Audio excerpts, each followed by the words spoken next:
Ahora es un placer para nosotros.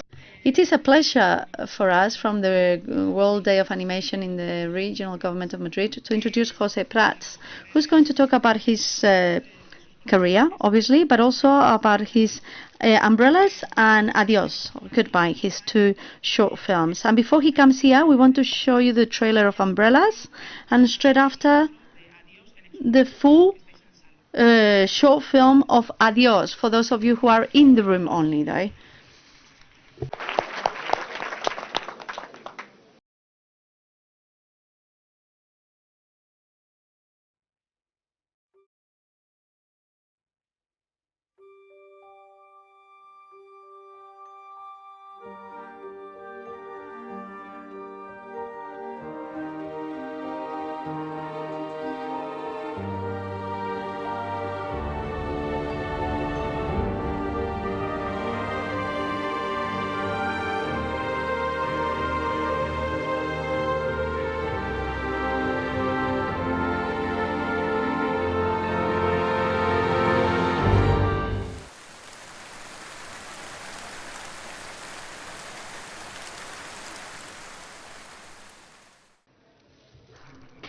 Well, thank you so much for coming.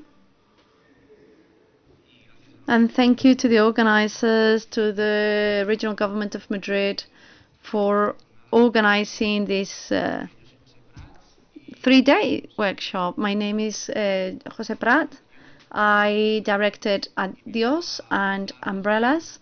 And I'm here to talk to you about my directing process in two different techniques, 2D, Umbrellas, and stop motion with Adiós. And what are my conclusions directing different techniques?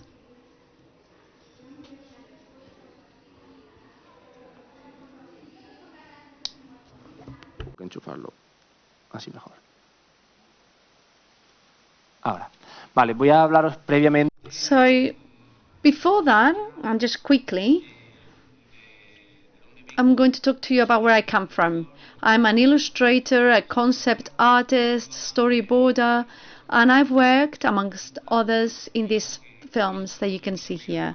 And this is what I make money with, okay? This is what I make a living of. This is how I pay my bills. And then in my free time, I write with others, and I make short films. And this is, here we have several projects that I've directed. I've also done rotoscopy. I've done short films also with real people or live action. But the two most important projects under my belt are Umbrellas and Adiós. And what I can tell you is that really directing cinema is, regardless of the technique, okay, has a common aspect, which is you have to tell a story with images and sound. You can make it with drawings, you can make it with computer-generated images, or you can make it with actors. That is a key common element. When I create my stories, what matters to me is the animatics and the storyboard. And before that, I want to talk to you about the key differences that I find, from my personal opinion, between 2D and stop motion. From my experience, I can say that 2D animation gives us the possibility of creating characters, many characters, because there's always a new character that may come in, or you can look at different scenarios or the scenes, backgrounds. You can also change the shape of your characters. This allows you to do that. In stop motion, everything has to be built from zero. So having lots of characters, lots of locations will make it more expensive. However, things that in 2D are complicated, such as working with textures, lighting, cinematography, in stop motion, that is easier. But when you have a low budget project, stop motion, making for the characters to be able to talk and have different facial expressions leads to a high cost. And it's, for instance, this is a cinema school project that I led in London, and we didn't have the tools to make them have different mouths, to work on facial expressions. So everything had to be it was all very limited, very constrained. It had to be very minimalist. Another anecdote I wanted to tell you is that although there has been a long journey from Umbrellas to Adiós, my interest in stop motion, it comes from far, really, and together with my colleagues, some of them are here, Álvaro, the co-director and co-script, and my colleague, who's also another co-script writer. I don't know if you've seen Umbrellas, or this also in filming, it's also in Disney+. So an idea that we had is to try in 2D and stop motion, and just to see what technique or what finish was better for the story. And in the end, we decided to do it in 2D. But I think at least I was able to work with Adiós with stop motion. The writing stage, what I was saying before, and the animatics. As Mark was saying, this is also very important. Here's where everything's at stake. This is where we see whether the film will work or not. And we have the luck, in inverted commas, in animation, because with real image, when you work with actors, you shoot the film, you take lots of scenes, a lot of frames, but everything's decided when you edit it. Whereas in animation, most of it is done before, in the production stage. And I like to devote as much time as I can to work with animatics, the storyboard, doing iterations, repetitions on different scenes to see which one fits better. And then once the animatic is closed, then you can start the animation itself. And here you can see that the final product it's not too different to the drawings from the animatics. If you don't know, just in case, I want to present to you this idea by Michael Arndt, who was a scriptwriter of Toy Story 3, and he also wrote Little Miss Sunshine.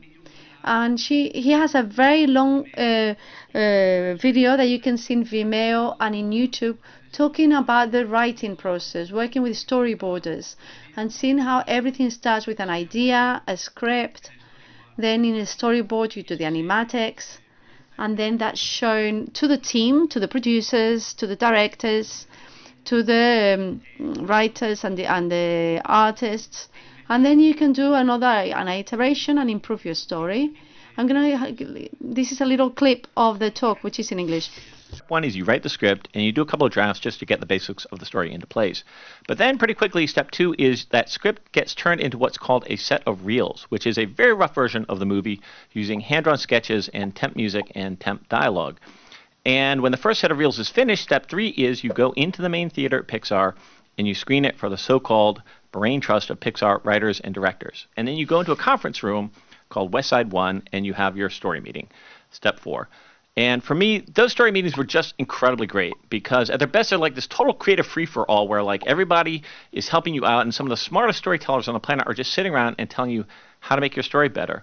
And the key thing here is that no one is forcing you to change your story. Like, everyone is just offering up their best ideas, and it's kind of up to the director to pick and choose which ideas he or she wants to use. So you have your story meeting, and you get all these ideas about what's working in your story, what's not working, and then you have to go back to your office and write a new draft.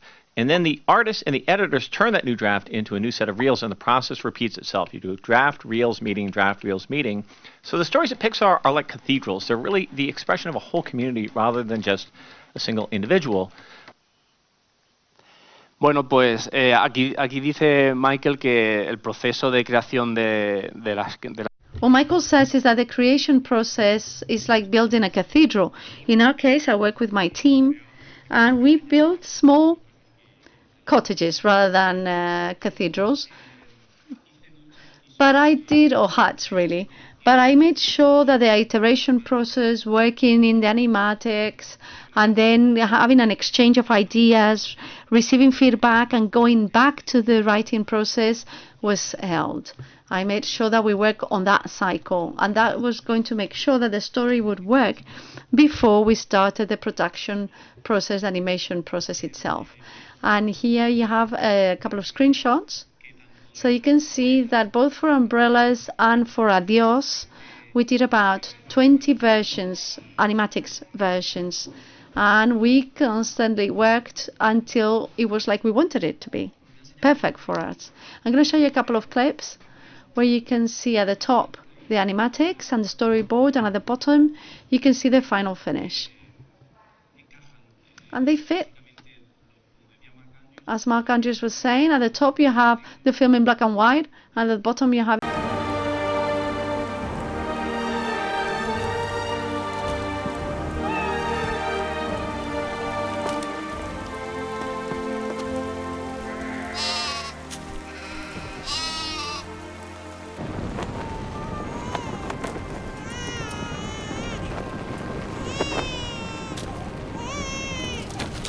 Y este es and this is a story.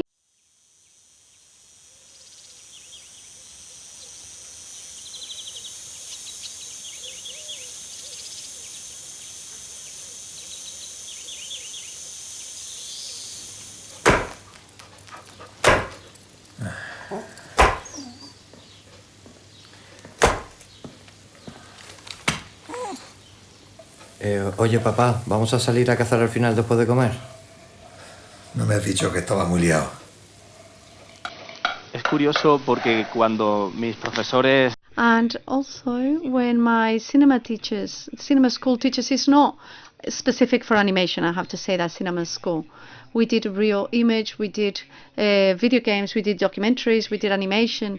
When they looked at animatics, they said, Jose, do you need to do that's it? Just put color and it's finished. Your short is finished. It was a 1.5 year process. And we showed you this in month 3, month 4. And I thought, well, in a month, I'll graduate then. But I wanted to translate the whole storyboard into a stop motion because of different reasons. One of them being the lighting, textures, because this is a personal story based on, in my own experience, my relationship with my dad. And the place, this is the north of Murcia. The region of Murcia is where I come from.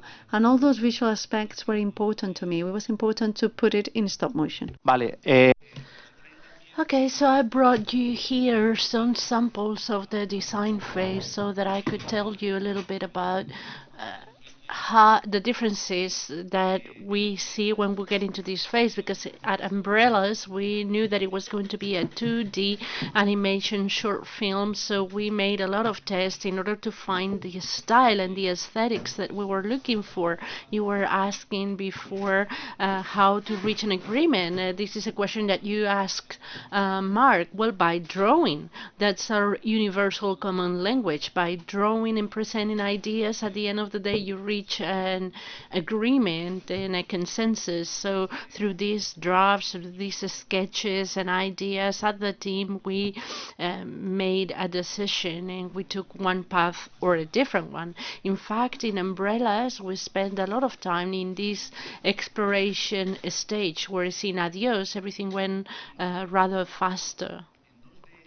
And what we want to say is that in 2D, having a turnaround that you probably all know, that's more than enough to start animating, whereas in a stop motion, until you build the puppet, you cannot stop working. So 2D animation is more it's better to work with more characters, more locations, because it's easier to build or to draw. And these are Kina's turnaround, the protagonist of Umbrellas, that's the father Bean, and the small dog Nana. And that was the lineup. There were more characters. You were able to see in the trailer that there were sheep and cat, and that helped us having all the characters that we needed in our story. Obviously, every new character requires designing work, and it takes a little bit of time. So my small advice is to try to minimize at first the number of characters and locations, because at first we think that everything can be done, but at the end of the day, any extra character, any extra location adds to the time of the production, and animating every character is also different. In this case, thanks to my partner Alicia Canoves, who is a sculptor, and she works also in animation as a model maker, but to show the volume of the characters in 3D, she did this sculpture of Nana and this one of Kina. That's how things were done in the old times in Disney. I don't think they do it anymore, but they used to do a sculpture of the character so we couldn't understand the volumes, the space that they were taking, how the different perspective works, so that after you can use that in the drawing. In Adiós, the experimental phase went much faster because I was totally clear about the target audience that I was aiming for. Whereas Umbrellas is a family short film, Umbrellas is more for adults, young adults, and the aesthetics had to go hand in hand with this decision of our target audience. So the sketches are a bit more realistic, with a finish that it's more texture, and this is what we needed to translate afterwards for the characters. In stop motions, these are the turnaround of the characters, and they're very similar to what we do with TD, but what's important is to show the proportions really well, because all of these things need to be built later on. You can see on top of the right hand, at the left hand side, the scale at which we were doing, and the model makers use it as a reference to find out about the size of every part of the character. And this is Pedro, the main character, who appears there in his underwear. And this is important because in stop motion, the puppets in general are built naked, and then as if they were dolls, they're dressed. So I wanted to give them the reference of their physical appearance without clothes, so they could model it and they could dress them afterwards. And obviously, since the character has different attires, different clothing and outfits during the short film, I gave them the different references.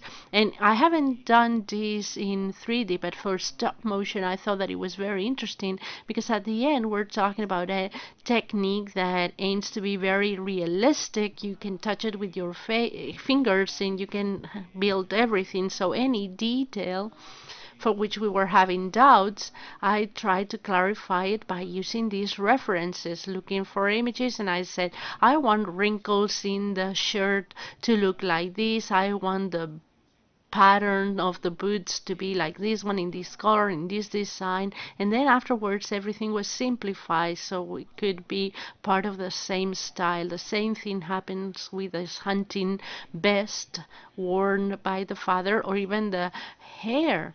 In stop motion it needs to be built, it needs to be modeled. In our case we did it with textile, and I wanted to give them real life references so that it will show where was the hair, because at the end we're talking about a man of a certain age in the story. He's older and he's afraid of staying home in an isolated house in the middle of nowhere whenever the son decides to leave. With Alex it was very, very similar. We have to do exactly the same thing, doing all of these sketches to show the model makers how to build it. And I didn't want Alex to be an 18-year-old, 22-year-old kid who goes out of home because he's starting in his career. However, Alex is a person who stood with a father for a long period of time. He's already come of a certain age, and we see that because he started to get bald, and in his 30-somethings or 40s he decides to leave, and that strikes as a surprise for the father because he wasn't expecting to leave at that time. So how do we explain this? Through his physical condition, in this case through the baldness, and the same thing with the dog. Canela's texture, we wanted to do it taking advantage of the material that we have. We did it with all of these textiles, and you have to the right hand side the reference of an artist that we found, and it was very close to the aesthetics that we were looking for. I'll show you later how we did all the um, scenes with different textiles. And we thought that it was a good idea to use the same material. And then the Pantone, the colors both for 3D and for stop motions, and we had to afford an extra character. That was the rabbit, because we have to explain what were they hunting, what the two characters were hunting, but we did it much faster in a cheaper way, in quotes, the cheaper part, and I'll show you how they were built inside so they could be articulated. In this case, it was made with wire, and it was very easy to do it, but we had some debates on whether to include it or take it out of the film because it took some time from the animation. And these are some of the sketches, some of the main props. That was the hunting rifle. The construction process started with a sculpture, and whenever it was approved, they started working in the armor, the inner skeleton that could be articulated, and all the textiles and materials. Although Canela came out really fat. The sculpture was done by a girl with a wonderful talent, and she understood very well the aesthetics and the looks that I was looking for. Was with the characters. It was much more complicated. We had only a few days of feedback to try to get the morphology that I had created in my drawings, trying to represent it in this volume. But these characters, colorless, without hair, are hard to imagine, and we started working with the texture to add all the threads that were part of the hair and the bear. They became more real. This is the skeletons, their inner skeletons, and you see how the Alex and Pedro were at the very beginning, and after looking for different materials and textiles, we started building the puppets.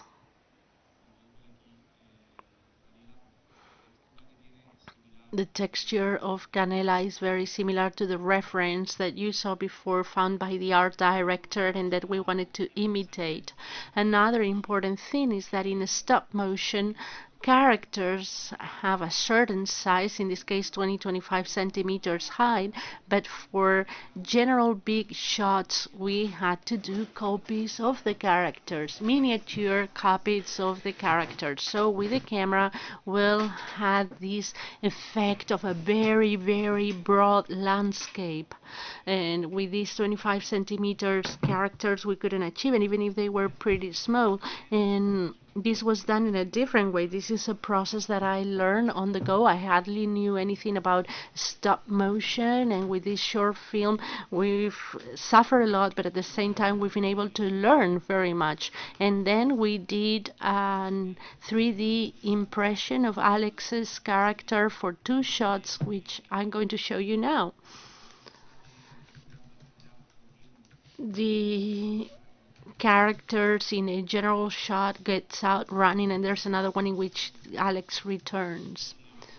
In this video I show you the scenery, this path that I did in order to replace these miniatures. This was animation by replacement, and how he looks when he leaves and when he returns.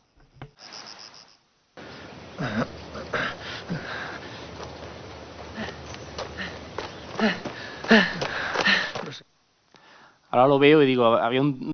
Now I see it and I realize the immense amount of work that we put in it because of the original puppet. I don't know what's the process, but you do like a 3D capture of it and you generate the 3D volume. This character was recreated, an animator animated it, and it was, and then we chose the 12 shots and this is how we recreated in umbrellas. If we wanted a new scenery, we drew it. If we needed part of the action to happen in the living room or at the girls' room or anywhere else in the house, we just made new drawings. Whereas in a stop motion we have to build everything, and in umbrellas we just have to work with the backgrounds. The backgrounds were done with watercolors, and you can see here some of the samples of the final look that it had, this background, and it took us a day and a half, whereas in a stop motion creating a set like the bedroom or the kitchen, it could take us like 2 weeks per set. These were the sketches done by my art director, and she caught the essence of the place. And these are representations of my summer house in Yecla. This is a small town in Murcia in the south of Spain, and we took from London my team there. We went there for a week and we were able to do sketches. We could able to record the sounds, to take pictures of all the corners of the house and of the landscape, and we use this to inform and define the style and the aesthetics of the short film. As everything needs to be built in a stop motion, the measurements and the scale were extremely relevant. We couldn't have a small living room and an over size puppet, and the art director had to work very much on this. She did a previous 3D modeling to work with these dimensions. And these are some pictures of the process to build these sets. This picture, my mom saw it and says, "Oh, that's our country house." But then she was seeing the scissors and she wouldn't understand what was going on.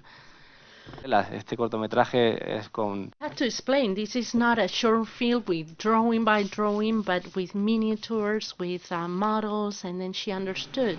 And little by little, we were building all the sets.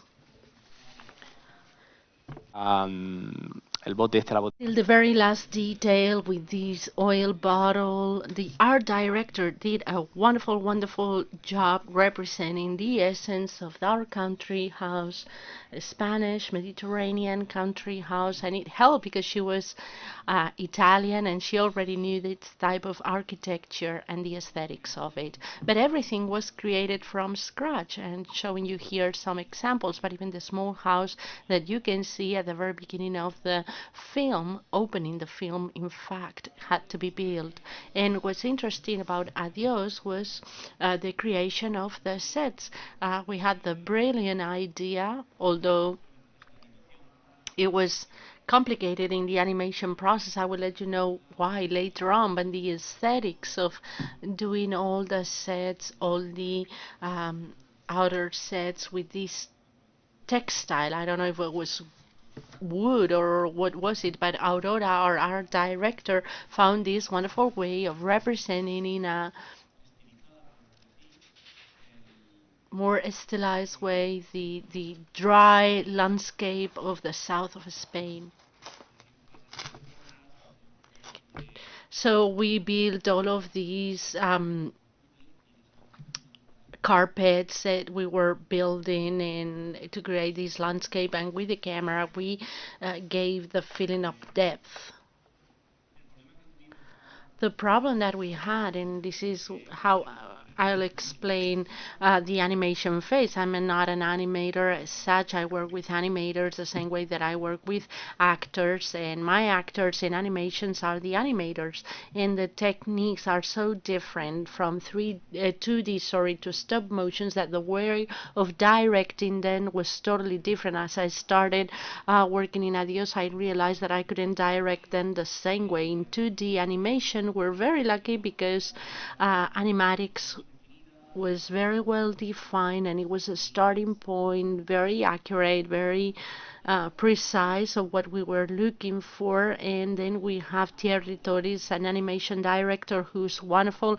Alvaro and I felt in really good hands. We're working with him, and this is the animation process. If you do 2D animation, you know about this, and we could give feedback in every stage, different from stop motion where everything is animated once in a only in once, and in this we could do test in a stop motion that was totally impossible.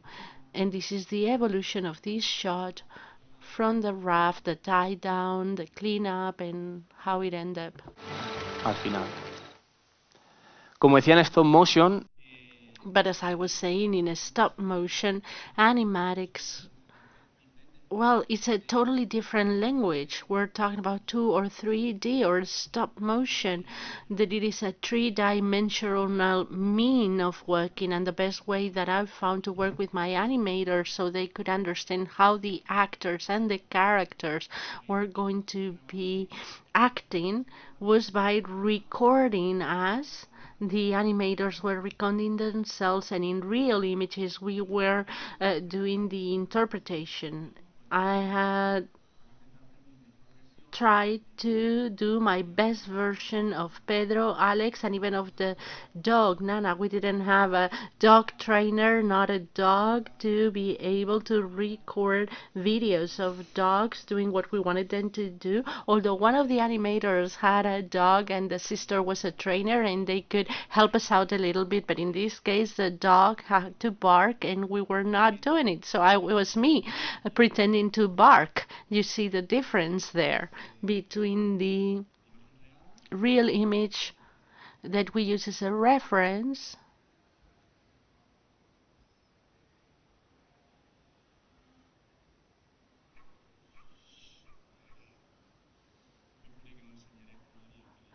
I swore I wasn't going to show this to anyone.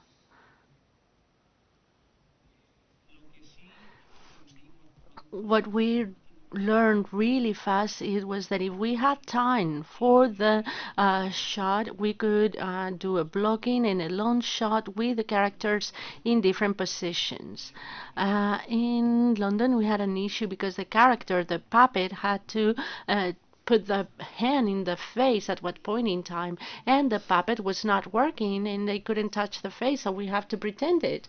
And at the end, in a shot that was very similar to this one, Pedro with a mobile phone takes the hand to the ear and it wasn't working, so we have to play with the camera to pretend it. And these were different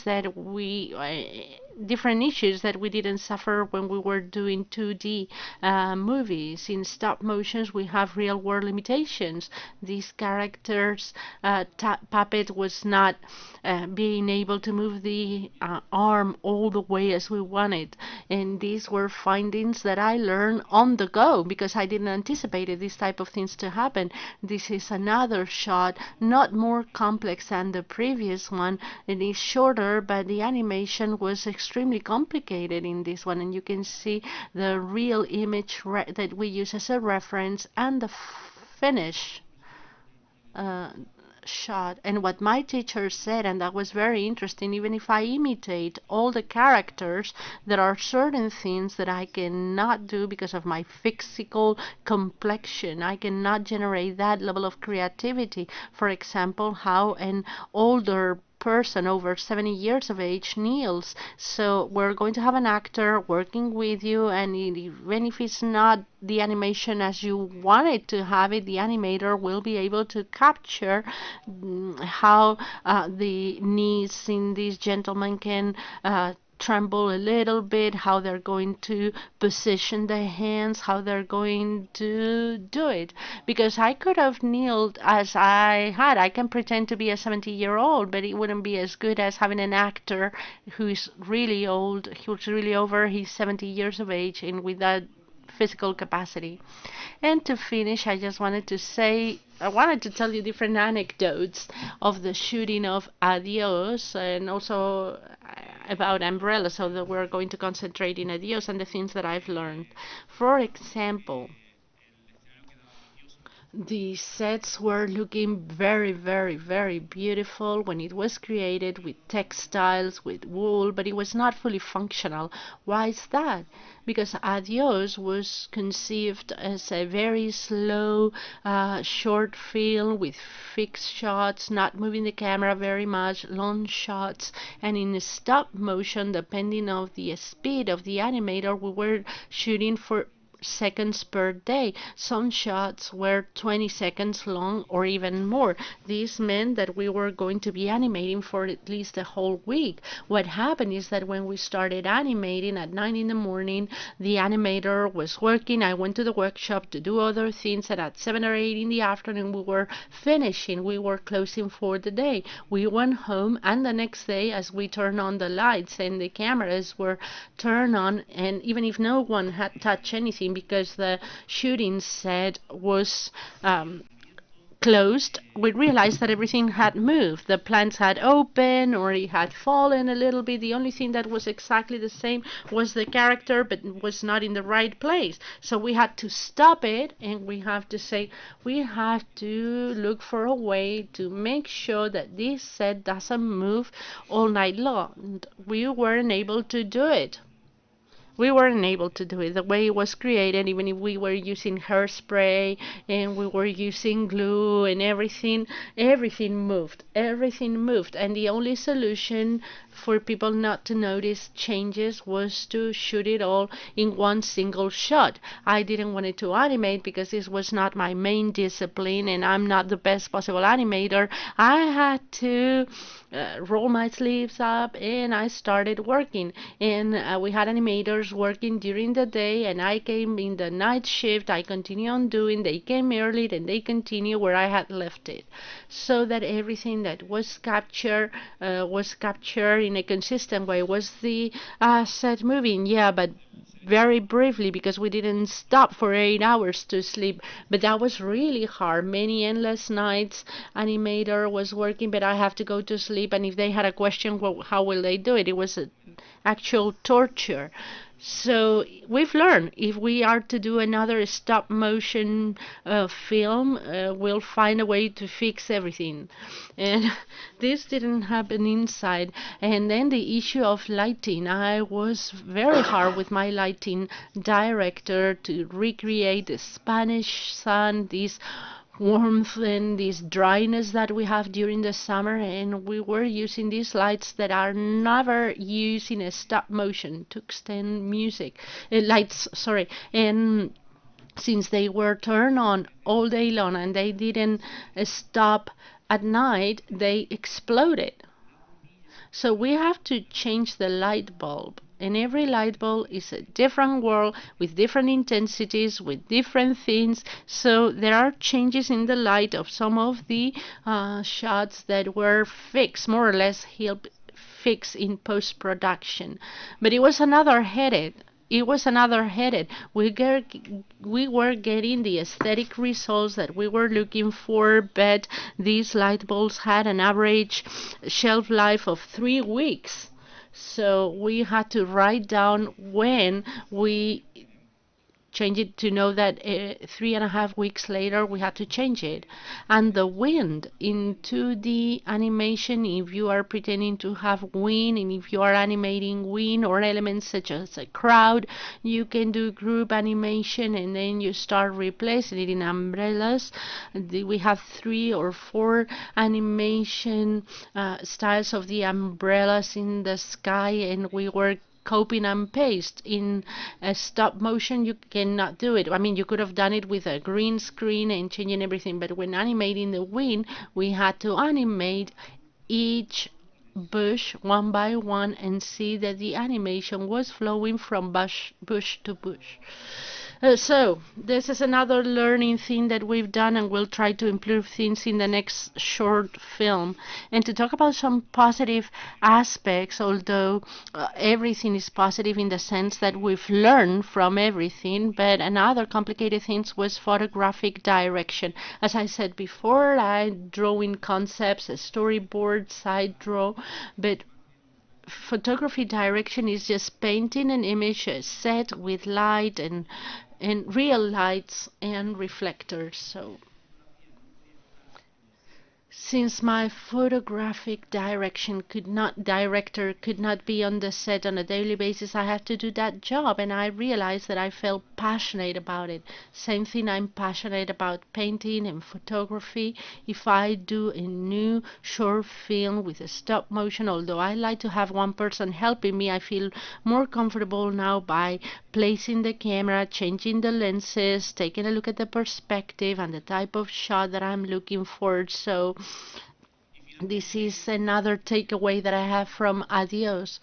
And finally, as I was saying, directing 2D animators and stop motion animators is totally different, but this is the part that I enjoy the most. Directing these people that bring to life our characters and the ones that you talk more about the story, the motivation of the characters, why I want them to do this in this shot, what does it mean, what the character is feeling, and at the end of the day is you, all the people who do animations, you magicians. So every time I went to the set, I try not to disturb our animators, but every time I went there, I feel like a child seeing how this puppet was coming to life. Very briefly, I don't know how we're doing time-wise. We want to have a few moments for questions, but I just want to finish by saying that I've fallen in love with stop-motion animation. That doesn't mean that I will not do any other 2D project. It doesn't matter the technique, but I'm now developing a new stop-motion project that's called Mad Barro. And then we're having this photograph, and she's my mom. She's not an actress, but she helped me to do the cover of this short film, and it is in real image that I would love to do as well. And I just wanted to finish by telling you that I was saying at the very beginning, at the end, directing in filmmaking goes beyond technique. We're working with teams, and what matters more is to know what you want to tell and to use everything around you to tell your story. What matters most is what you want to tell and how you tell it. So that was all. Thank you very much for listening to me, and I'm available for questions.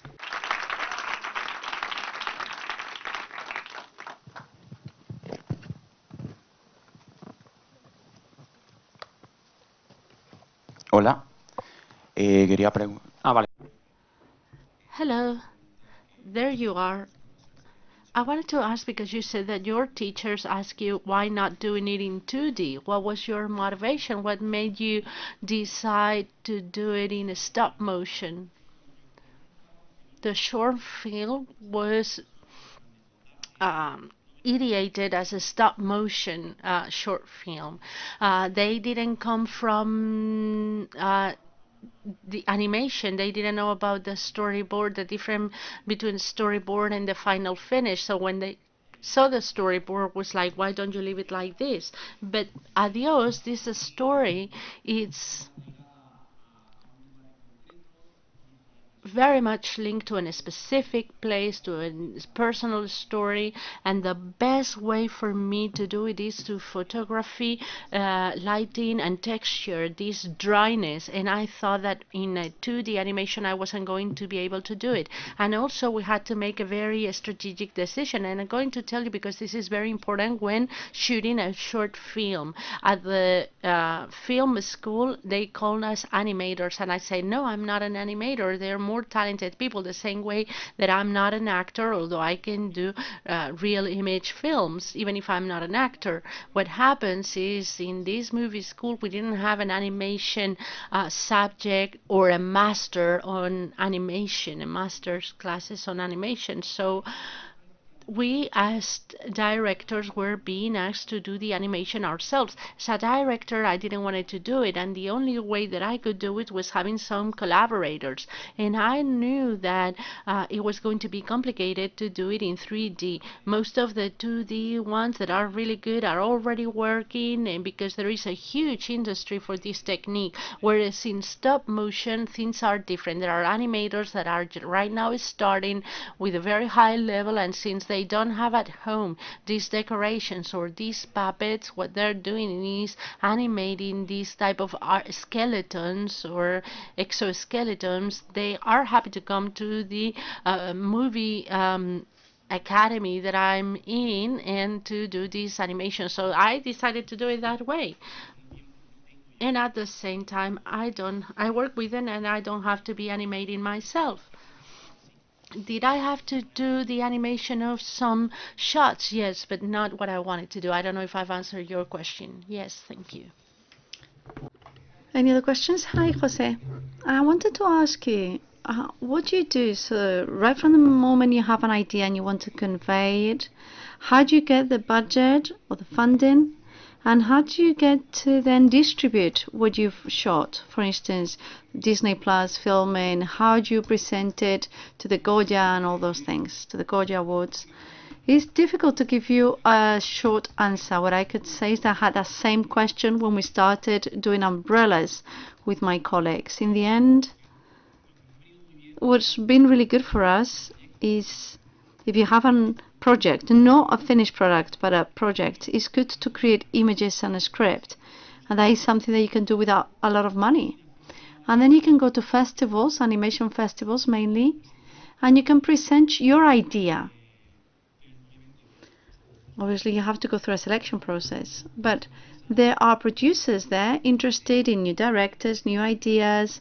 Of no, maybe there's a director that has never shot anything, but a producer may want to help you if they fall in love with the idea. Another idea is if you have no money or if you're not selected by a festival, you can look on the internet, look at animation producers, look at the shorts they've done, check whether they're similar to what you're looking for, and just write to them an email with a dossier.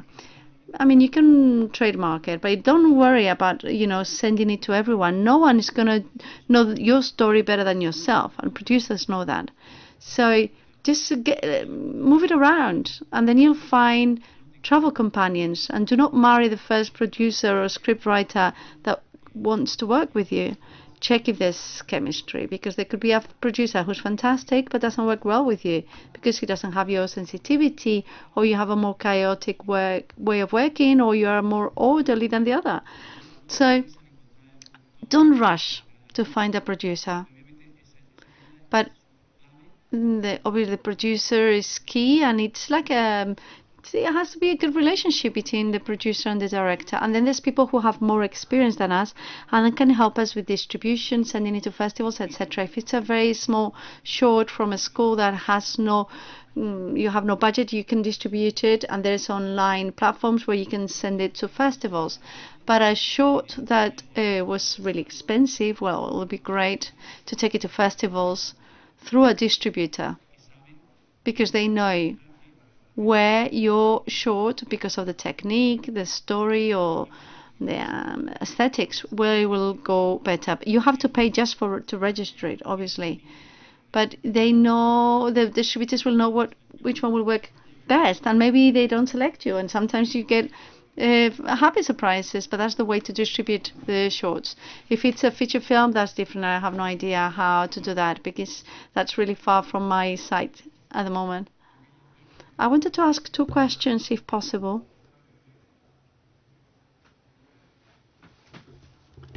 Hola.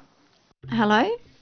I wanted to just quickly ask you about colors, and where during the creation process, when do you think is important colors? For instance, in Adiós, before the animatics, you already knew more or less the tones. They were going to be yellow colors. But what about umbrellas? Were you more open in terms of colors, etc.? I'm happy that you asked me this question, because professionally I do color kits and color script, and that's where we decide the color palette of a film or a short. In umbrellas, I did a color script of the whole short, and then we looked into the ambience and what palette each scene will have. If we wanted 2 scenes to talk to each other, even if they were far in terms of the shooting, then we used a similar color palette. In Adiós, I had a photography director. I didn't want to go into his work, So I let him do. What was important for me from being there, as from the art direction, is having a very natural brown, green, yellow palette. There's only one element in the film that breaks that palette, and it's the poison that's blue, which is a cold color. So yes, everything's thought of to promote the story through the colors, and the best way is to do a color script. You can do it either drawing it, coloring in it, or doing it with reference with other films, putting it together and see how your film could move in terms of color palette and light. Thank you very much.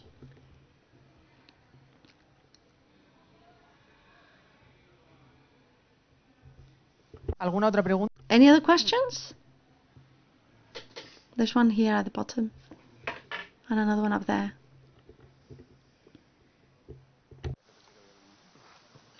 Okay. Buenas. Hi, I wanted to ask you, for you, what was more difficult to produce? Which one? Adiós or Umbrellas? And the second question is, what programs did you use for the production, for both shorts? Well, first the second question then, because the first one is more difficult to answer. But anyway, for Umbrellas, for the 2D animation we used 3D paint. The background is done with traditional watercolors, but there was a color adjustment phase and overlays that was done with Photoshop. So for Umbrellas, 3D paint and Photoshop. For Adiós, we use the software used for stop motion. It's called Dragon Frame. I didn't know it. I wasn't aware of it before I started working in the short. But for stop motion, it seems that that's the standard. It's called Dragon Frame. And well, it's difficult because there was a very traumatic process for both shorts. Every time I finished one, I said, I'm not doing it again. I'm going to devote my life to fishing. I don't want to do this again. But then you fall into the trap again. So they were both hard. Umbrellas, we didn't have a lot of budget. Unfortunately, we asked for a lot of subsidies, but we received very few. And when we started the production, we had less than half of what we expected. So that means that when you start producing, what Mark was saying about the last 18 months, we had the last 12 months, we had only 12 months to launch it. So, and we had half the amount of money. So we had to cut back on many of the ideas that we had. There were many things that I had in my ideas that I couldn't be able to convey. But luckily, we were able to find money as we went along. But not knowing whether you were going to be able to do the show that you had in mind was difficult. And even though we found the money, we couldn't pay to the artist as much as we wanted to. This was a low budget short, and the animators couldn't be with us for a long time. What did that mean? That for a short of this type, you normally have 4 or 5 animators. You tell them the story, they know how to work with you. Once they do that, it works. The first week is a bit more complicated. You have to adapt, but then it works. In Umbrellas, we had 25 animators because they came, they did 2 or 3 scenes, and they left. And every time we had a new animator, we had to start from scratch and get another person from scratch. That was difficult. It was complicated. But the animation director Thierry did it really well, and you can hardly notice that. In Adiós, well, Umbrellas is a more professional, inverted commas, short with public subsidies, etc. Adiós is a short that, although it's my second short, is a student short. The demand level is really high. These are students that have a career in the profession, but there were some students that didn't know how to do things well. And in the real world, if people can't do things very well, you give them another chance, and then eventually they move and you find someone else. But not here. The students that we had, well, they told us, you have to work with this person for color, for the puppets, for the scenes. Well, in 90% of the cases, everything wasn't fine, but there's a 10% for which there was some process, managing or directing people who were maybe not able to do what I imagined. But anyway, it was hard, but it was also a learning process. It was also quite difficult, really. We have time for 2 more questions. There's one here. And another one there too. I had the same question, so you can give my time to someone else. Perfect, thank you. And you have my email address if you want to write to me and ask me questions. I don't have a lot of free time, but I'll try to answer your emails. Where are we? Hi. I wanted to ask you about the casting process. Are there any differences between the 2D production, the stop motion, and the live action? You mean animators casting, or no? The ones that the voice actors and others. Well, the key casting. Well, voice over artists are very important. Voice over actors are very important because the human element is the voice. Everything else is created with images, etc. It's artificial, it's not human. So the voice is very important. It's really how you convey emotion. The casting process for umbrellas, or the audition process for umbrellas, was easier because there was no dialogue. We used Voila, which are the efforts, the noises, any type of anything that's no dialogue, any vocal, the breathing, everything that. So our producer, we did it in the region of Valencia, and we saw lots of girls. For Tina, we really liked one, and we worked with her, and it worked really well. Really, a very young girl, but who was very extrovert, and it worked really well in my opinion, in fact. And the boy was the husband of the producer, and it worked really well for Dee. In Adiós, and this is an interesting question for Adiós specifically, because I am from Murcia. My accent is from Murcia. I wanted the film for us, not just the landscape, but I wanted the voice to be have the accent from Murcia. So my idea at the beginning, and my producer said, no, aim high, aim high. So we're trying to work with Jaime Llorente. Everyone knows him. He's an actor from Murcia he's got a long professional career, even though he's really young. But we wrote to his agency, and he said he was too busy. However, Giner García Millán, who's also known, not as much, but he's also known. He's an actor that's worked in many TV series and films in Spain. He said yes. But his calendar was very tight, so his agenda was difficult. But he said, I'm going to be in Murcia this day, and I can record then. So we moved everything to go from London to Murcia that day. However, the actor for Alex was a guy with not so much experience, but he was really good. He's called Pepe. He's from Murcia, and he lives in Murcia. So it was great to work with both of them. Because if we had done one recording session just with one actor and then with the other, then there wouldn't have been this complicity. So the more experienced actor, Ginés, made the other be better, actually. Because sometimes Ginés will leave the room to have a break, and the other one stayed on, and his level wouldn't be as good when the other one was not there. And the animators audition, even though I haven't said it, well, you have to see lots of reels of animators, and I chose the one that I thought, it's a leap of faith. You know, you have to see if they work or not, and they worked. I was really lucky with the animators. Thank you. You're welcome. Thank you very much. Pues muchísimas gracias a José Prats. So thank you, José Prats. José Prats, thank you very much. A big round of applause for him, please.